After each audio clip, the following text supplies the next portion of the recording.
5 words. That was all she needed. June 30th, 1962, Tokyo Stadium. Elvis Presley was performing for 9 Rovulauzeron screaming fans, his first and only concert in Japan, a historic moment. The king of rock and roll in the land of the rising sun. He was halfway through Hound Dog when a woman stood up from her seat. She wasn't young, maybe 58 years old. Grey hair pulled back in a traditional style. She began moving toward the stage with purpose. Security personnel immediately noticed. "Ma'am, you need to remain seated," one guard said, stepping into the aisle to block her path. She didn't acknowledge him.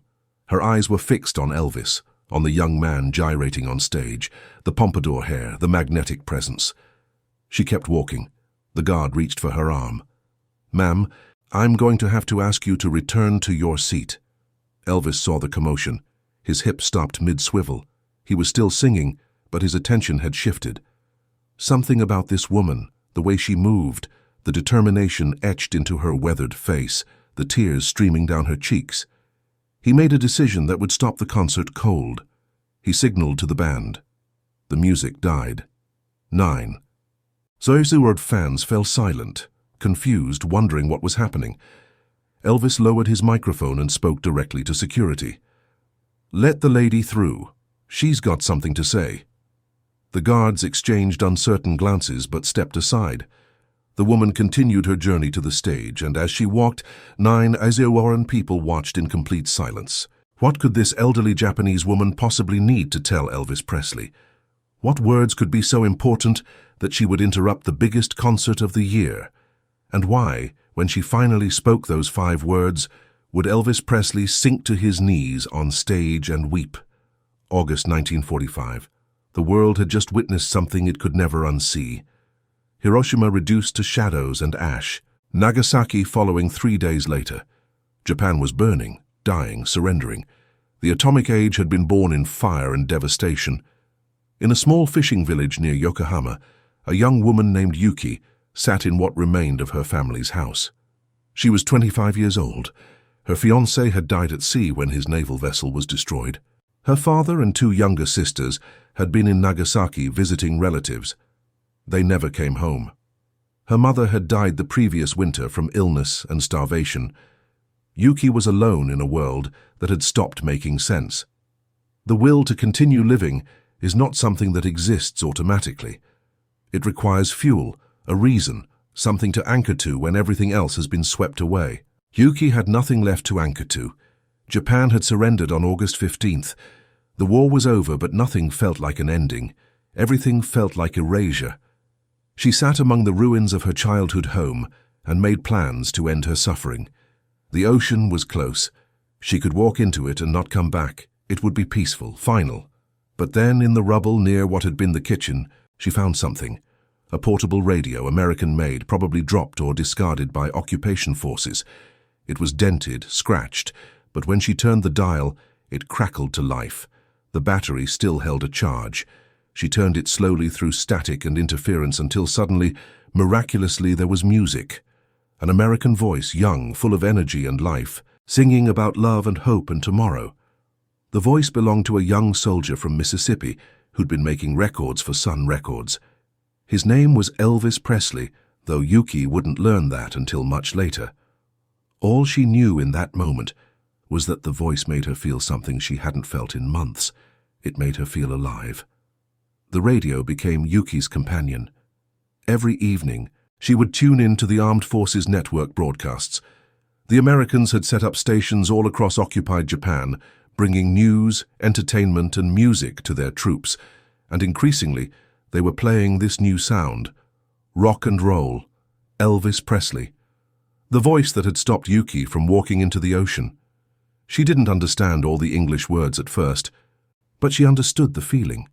The raw emotion, the rebellion against sadness, the insistence that life could be joyful again, that youth and energy and love still existed somewhere in the world. She started learning English by listening, repeating phrases from the songs, writing down words she heard announcers say. Elvis's voice became her teacher, and survival became her curriculum. Months turned into years. Japan began its slow, painful reconstruction. Yuki found work in a textile factory. She remarried at 29 to a kind man who'd also lost everything in the war. They had 3 children. She built a new life from the ashes of the old one. But she never forgot the night in 1945 when a voice from a radio had given her a reason to postpone death for just one more day. She never forgot Elvis Presley. June 1962. Yuki was 58 now. Her children were grown. She had 2 grandchildren. Her hair had gone gray. Her hands showed the work of decades, but she was alive. She had survived. And when she heard that Elvis Presley was coming to Tokyo, that he was performing at Tokyo Stadium for one night only, she knew with absolute certainty that she had to be there. Her husband thought she was being foolish. "That's American music," he said. "Rock and roll, it's for young people." "I need to see him," Yuki replied quietly. "I need to thank him." "For what?" "For everything." She used her savings to buy a ticket. It cost more than she'd spent on anything for herself in years, but it didn't matter. She had waited 17 years for this moment. Elvis Presley arrived in Tokyo on June 28, 1962. He was 27 years old at the absolute peak of his fame. The movies, the records, the television appearances. He was the most recognized entertainer on earth. His Japan tour was part of a Pacific benefit program, raising money for children's hospitals and war orphan funds. Elvis had insisted on including Japan, despite concerns from his management.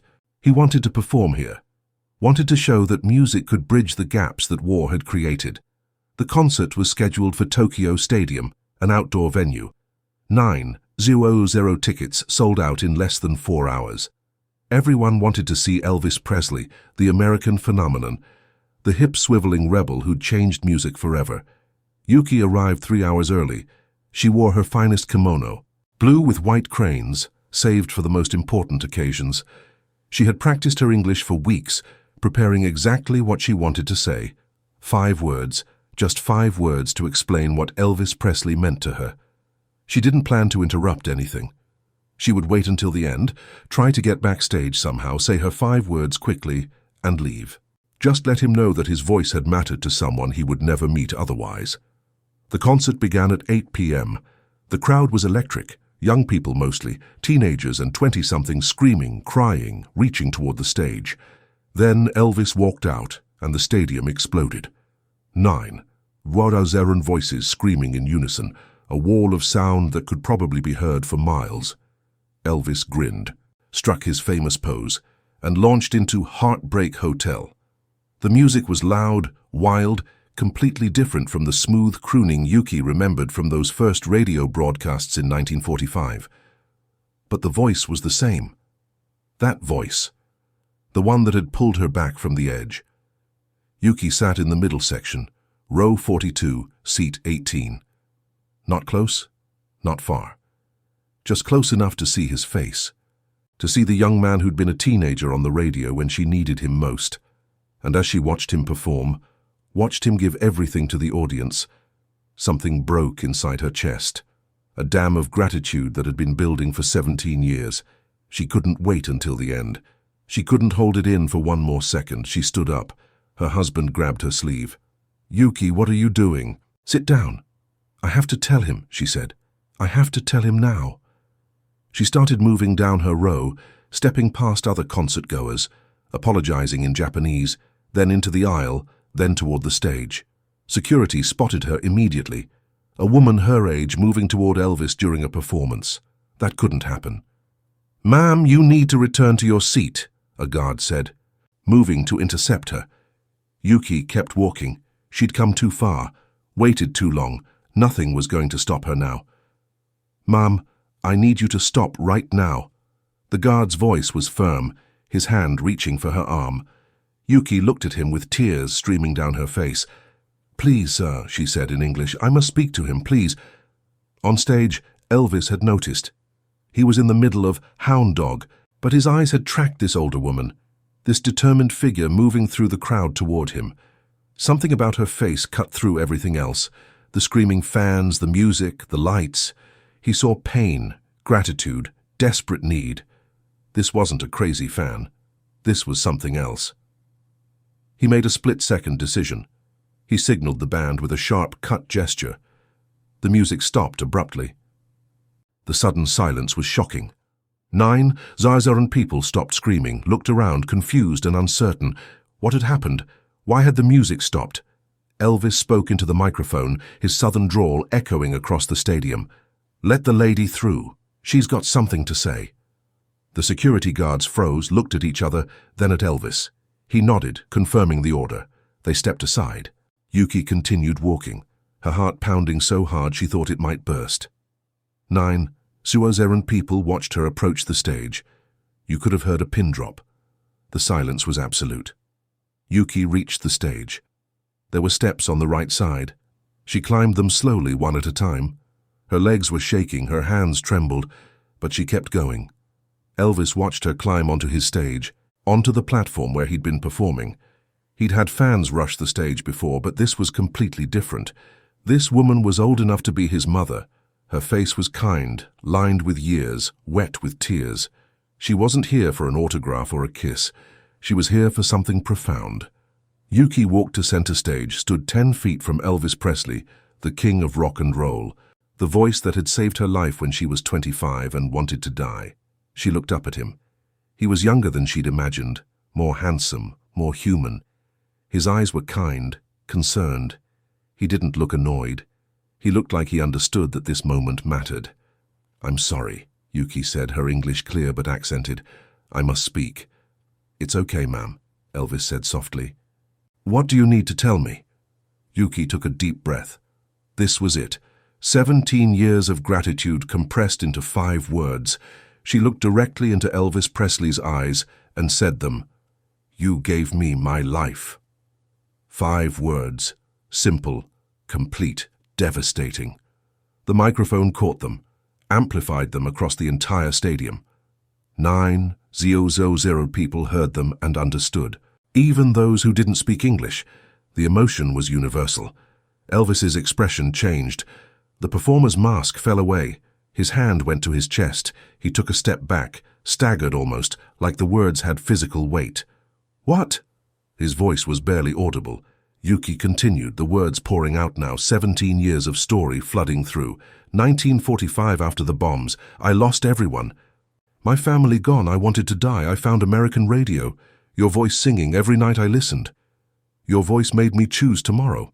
Made me want to live. You saved me. She was crying openly now, but smiling too. A huge, grateful, relieved smile. Thank you for my life." Elvis just stood there.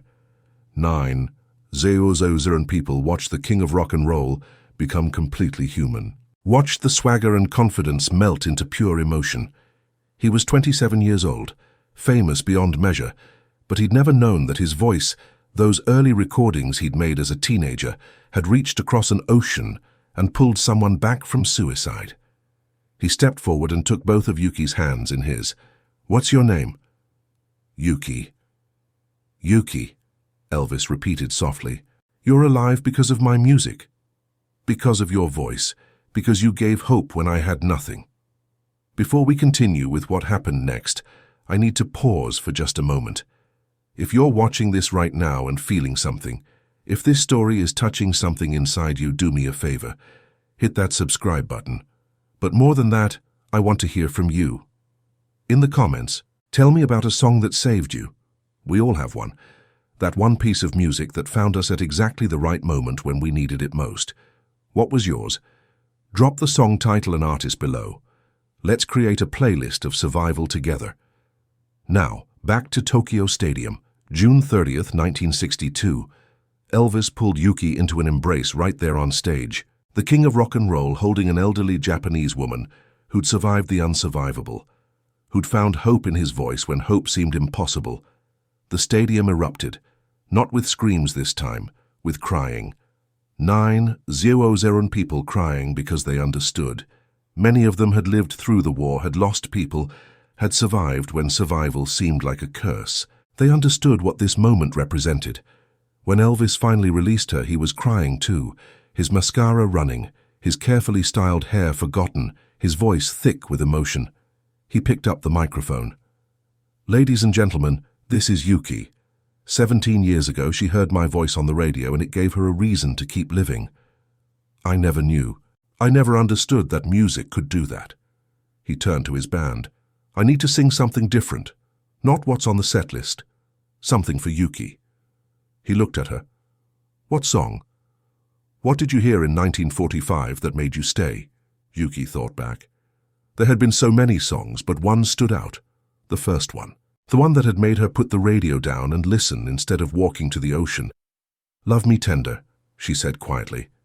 Elvis nodded. That song hadn't been written in 1945, but he understood what she meant. The feeling, the tenderness, the belief in love when everything else was destroyed. He sang it a cappella, no instruments, just his voice carrying across the silent stadium. He sang it the way he'd sung it as a young man in Memphis, before the fame, before the movies, when music was pure and simple and real. He sang it for Yuki, for the 25-year-old woman who'd sat in the ruins listening to a radio, for everyone who'd ever needed hope wrapped in melody. When he finished, the silence lasted for 5 full seconds, then the explosion. 9. Jua's errand people on their feet, applauding not just for Elvis but for Yuki, for survival, for the proof that art saves lives. Elvis took Yuki's hand and raised it high. This is why we make music, y'all. Not for the charts or the money or the fame. For this. For the chance that somewhere, someone needs what we create. Needs hope, needs beauty, needs a reason to choose tomorrow. He looked out at the crowd. Yuki taught me something tonight. She taught me that every song matters.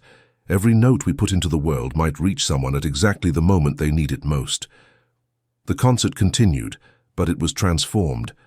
Elvis performed differently, more present, more aware that every song mattered, that someone in the audience might need exactly what he was giving. After the concert, Elvis asked Yuki to come backstage. He wanted to hear everything, the whole story, how she'd survived, how she'd rebuilt, how his voice had made the difference. Yuki told him about the rubble, the radio, the nightly ritual of listening to armed forces broadcasts, learning English from rock and roll songs, using his voice as a compass when everything else pointed toward death. I never thought about it like that, Elvis said quietly. I just sang, just made records. I never imagined where they'd go or who'd hear them or what they'd mean. They meant everything, Yuki said simply. You meant everything. Elvis was quiet for a long moment. Then he asked, Can I tell people about this? About what happened tonight? I won't use your name if you don't want. But the story, what music did for you. Yes, Yuki said. Please. Maybe it helps someone else. Maybe someone listening needs to know that tomorrow comes. That survival is possible. Elvis kept his word. He told Yuki's story in interviews, on television, at concerts, never using her name, always calling her a woman in Tokyo, but telling the truth about how his voice had reached someone in the darkest moment and given them a reason to live. The story became part of Elvis's legacy, a reminder that artists never fully know where their work goes or how it affects people or what lives it might save. Yuki lived another 31 years. She saw her grandchildren graduate university. She saw Japan become prosperous and peaceful. She never forgot that night in 1962. Never forgot standing on stage with Elvis Presley, saying the 5 words she'd waited 17 years to say. When she passed away in 1993, her family found her collection of Elvis Presley records. Every single, every album worn from playing, loved to pieces. And tucked inside the Love Me Tender single was a photograph. Elvis and Yuki on stage, his arm around her shoulders, both of them crying, both of them understanding what the moment meant. This is the story of June 30th, 1962, the night Elvis Presley learned that his voice had saved a life. That music wasn't just entertainment, it was survival. It was hope. It was the reason someone chose tomorrow when today seemed unbearable. If this story touched you, I'd be honored if you'd join our community by subscribing. But more importantly, I want this to be a conversation. Tell us in the comments about a time when art saved you. A song, a movie, a book, a painting, something that found you at the exact moment you needed it. Your story might be exactly what someone else needs to hear today. Share this video with someone who loves music, who understands the power of hope, who needs to know that their darkest moments don't define their story. And remember what Yuki taught us. You never know who needs your voice, your art, your kindness, your survival story. Someone out there is listening. Someone needs to know that tomorrow comes. Keep creating, keep surviving, keep sharing your light,